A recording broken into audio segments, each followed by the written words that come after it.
Well, good afternoon on the 19th of January 23. I'm up here in Crieff again. Excuse the camera work. I was actually up here this morning but realised my camera was out of power. I was situated here as well. It wasn't so sunny off at that time in the morning, but certainly it was a bit of a wasted journey. But it kind of sums up the last couple of weeks, at least for me. It's the last remnants of the Mercury retrograde.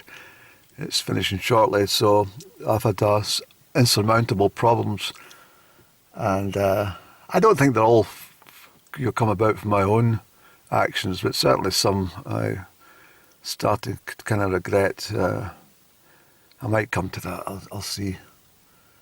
But yeah, 19, of course, in numerology is a karmic number. So if you're born under the number 19, you incur a lot of karma in your life. It's just the way it is. I'm thinking back even 4 weeks to the 19th. I had such high hopes in the week before that. Probably after returning from Malta, I had, exceptionally high hopes of maybe running into, well, not so much running into, up and down, but certainly being in contact and maybe swapping the birthday gifts that I had and, of course, the Christmas gifts. But as I said previously, she was kidnapped, so there's not a lot we could do about that. There's a new moon in Aquarius. It kind of falls right on the transition between Capricorn. We're currently in Capricorn just now, of course. Capricorn, an earth sign, ruled by the devil. And we then move into Aquarius. The word Aquarius, you'd think it was a water sign with the word, aqua. But it's actually an air sign. So, I mean, things will be changing for most people. They'll probably notice it. I certainly will, I'm sure. Although the very last parts of this cycle is, I think it's been soured. I don't know. I'm feeling a little bit broken, I have to say. I'm just feeling... I've been like this it feels like an age, but there's nothing I can do about it. I've done everything I can, actually, and I just feel that it's caused me a terrible amount of stress and anxiety, and I just feel weakened by it all, and I just feel it's...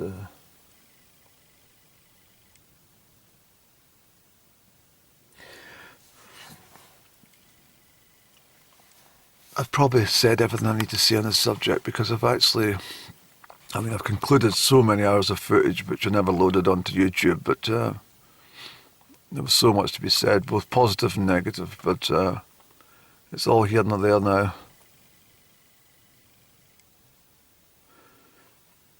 In the dictionary, a friend is described as a person with whom one has a bond of mutual affection. And that to me is absolutely true. It's two friends, whether it's childhood friends or friends that you met and you formed a friendship and you thought the friendship would last forevermore. But I mean, I've met so many people in my life. People have come and gone, and whether that through work or relationships or friends or acquaintances, the list is endless. But someone you consider a true friend, someone you look to rely on. I might be speaking mirrored here, because I feel that if, let me not dither.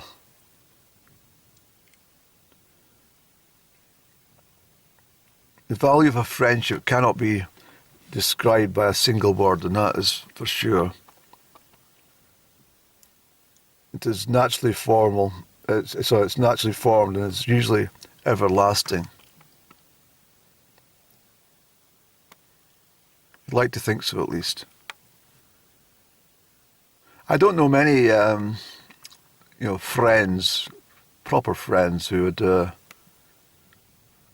become unfriendly. But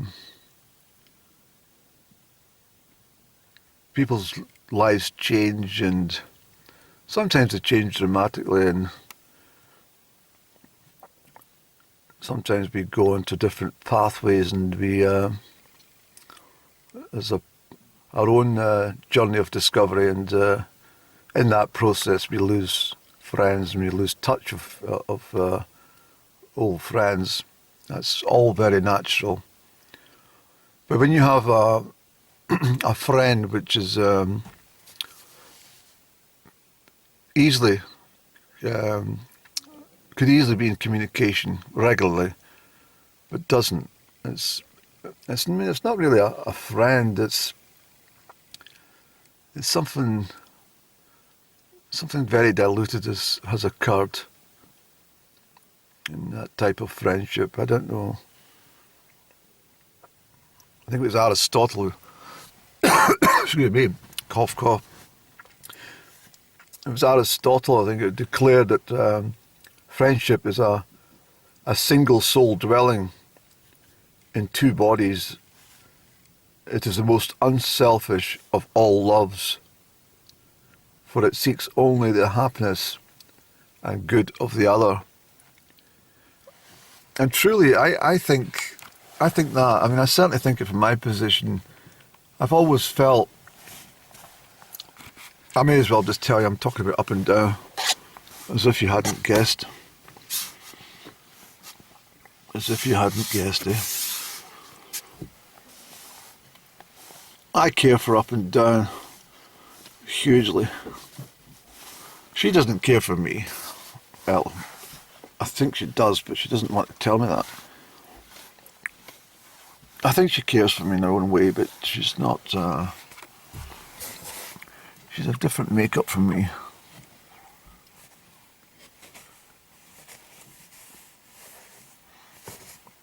I don't want to sound very goodbye-ish on any of this, because it's so easy to become entirely negative in many aspects of, when friends depart.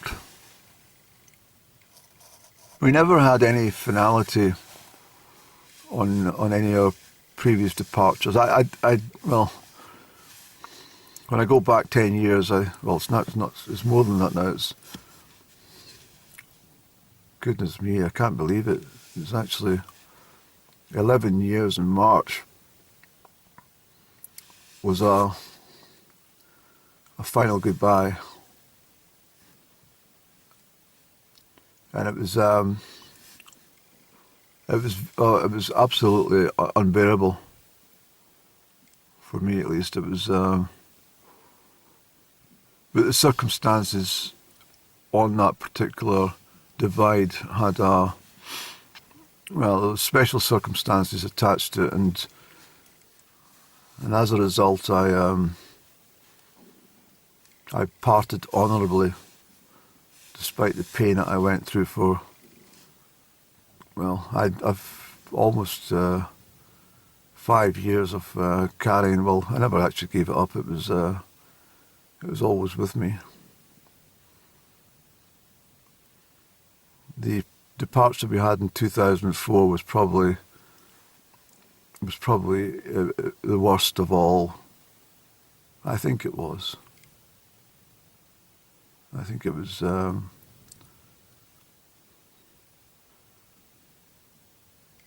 It really was quite heartbreaking.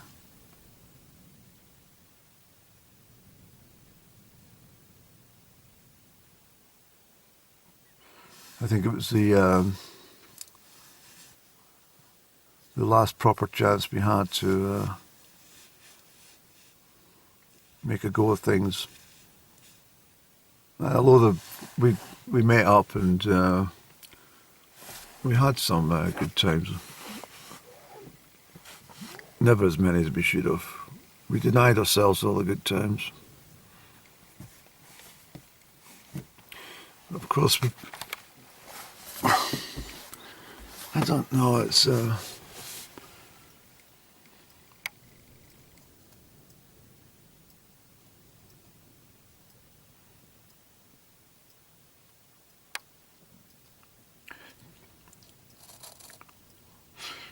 the day on the 2012 goodbye was...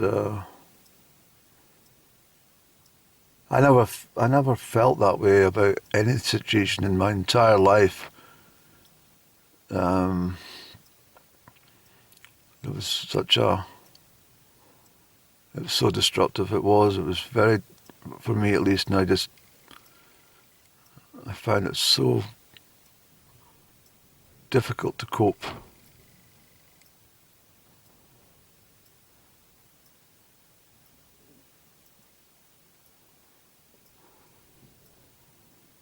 And then I had an awful lot of problems in 2012, losing my dad and stuff, and I don't know how I got back from all that.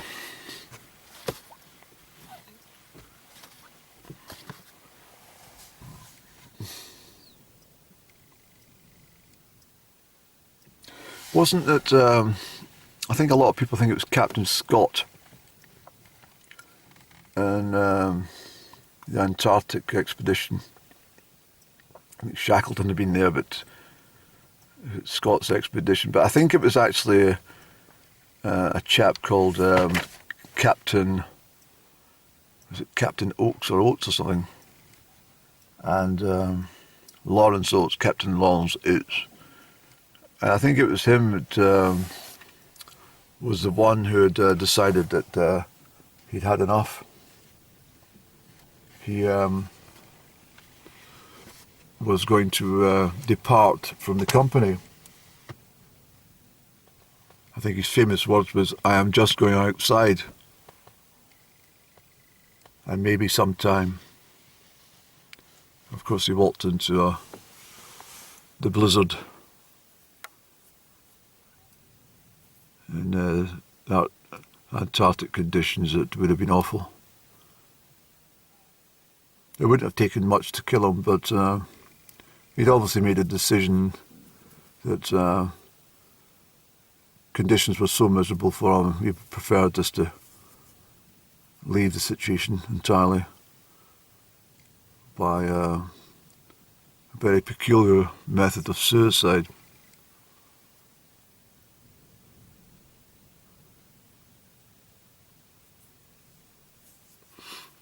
I think in a sense it might have been a very honourable thing to do.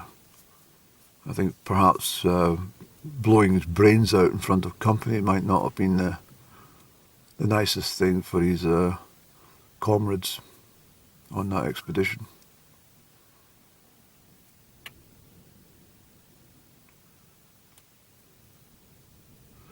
The hills today coming up from Stratherm are absolutely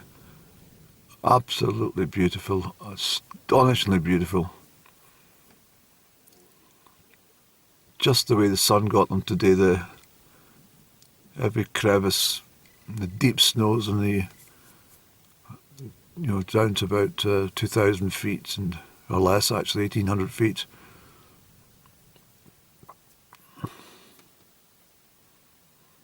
And the very tops were obviously covered in very deep snow.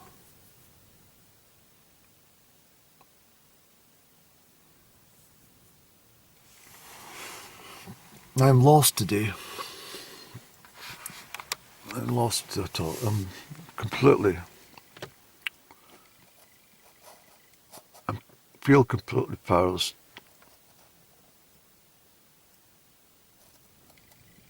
Defeated in many respects. I feel done. And I was actually speaking to my camera about 11 o'clock last night, and I made reference to the fact that I was not only mentally exhausted but physically exhausted. And the weeks and weeks of darkness has certainly taken its toll, plus other issues that I've faced. And they're not any better today. They've actually become worse. And it's, I think in life there's not a huge amount between coping and the final straw. I think there's a very thin line when it comes to it.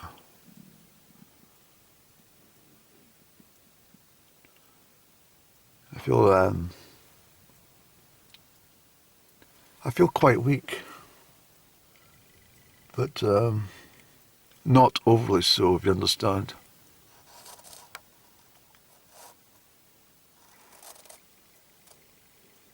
I've mentioned quite a bit about being in a very, very strange period in my life.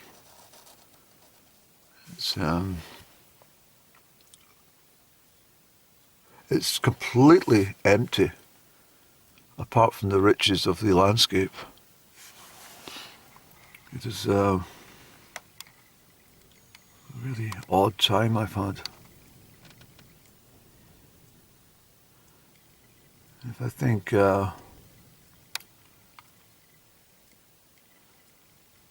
back to June last year,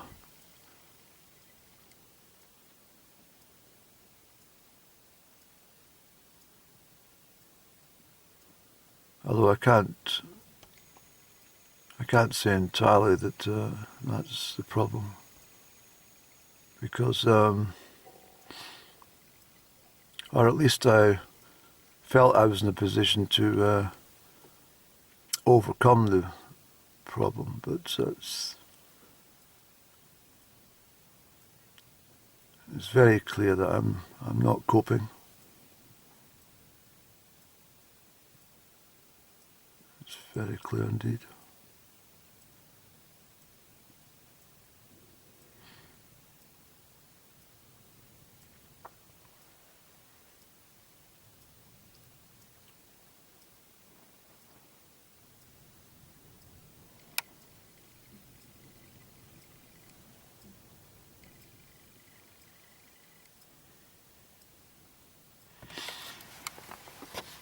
That mountain's been there, well, obviously it's been there for a long time, but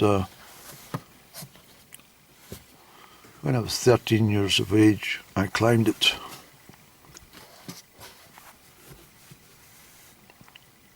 It did seem much higher when I was 13, I have to say, but I gained its height. Its lofty heights across the valley here.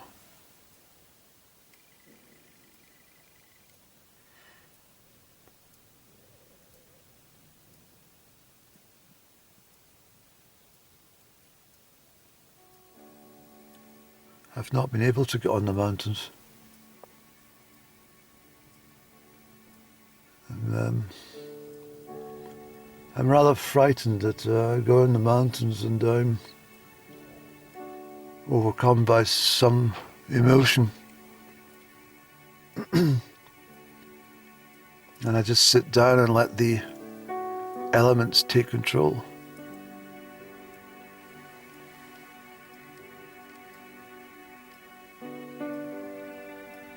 I'm feeling that's very much the position of Captain Lawrence Oates.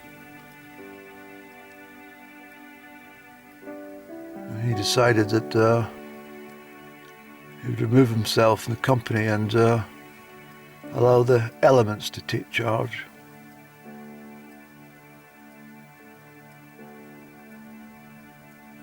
But I know I have to go onto the mountains, because it's on the mountains that I will again find peace in my heart.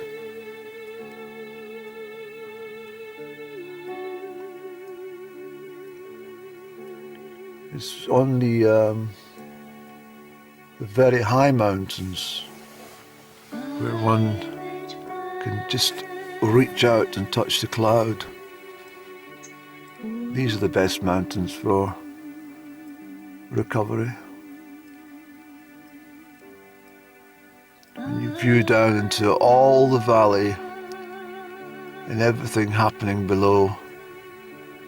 The top of the mountain gives everything a brand new perspective. But I've lost up and down forever.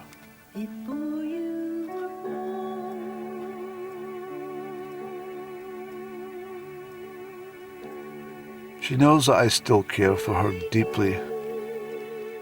And she knows that I always would have been there for her. In many respects, I have to say I still will be. But I have to respect one's decision in life, and I have to completely... Well,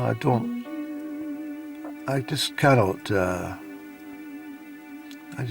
imagine a life without up and down. I really can't.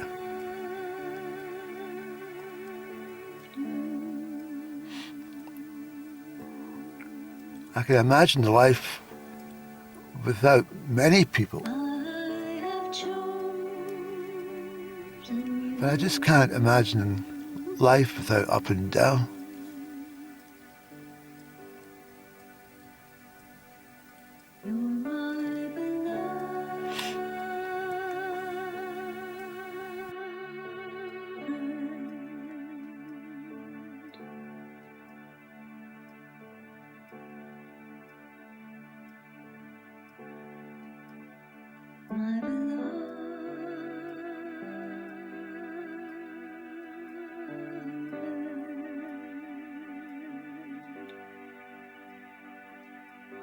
My